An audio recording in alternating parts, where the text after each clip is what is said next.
من أسباب الهلاك البغي أن يبغي الإنسان على غيره بقول أو بفعل، فإذا حصل البغي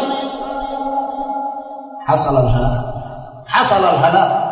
يقول النبي صلى الله عليه وسلم كما في حديث أبي بكر: ما من ذنب أجدر أن يعجل الله عقوبته في الدنيا قبل الآخرة من البغي وقطيعة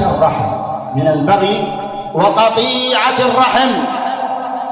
فعقوبة البغي معجلة، وقطيعة الرحم أيضا من البغي. بغي على الرحم،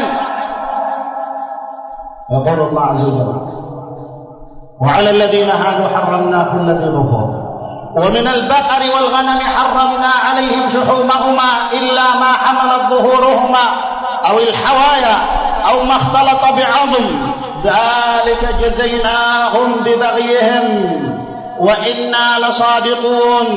جازاهم الله عز وجل بسبب بغيهم، حرم عليهم ما أحل لهم.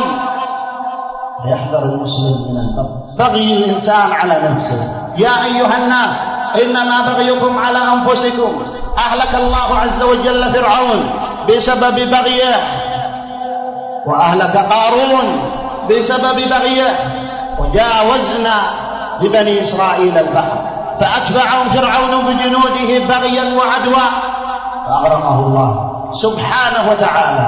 إن قارون كان من قوم موسى فبغى عليهم إلى أن قال الله: فخسفنا به وبداره الأرض فما كان له من فئة ينصرونه من دون الله وما كان من المنتصرين. فاحذر أيها المسلم أن تبغي، لنحذر من البغي.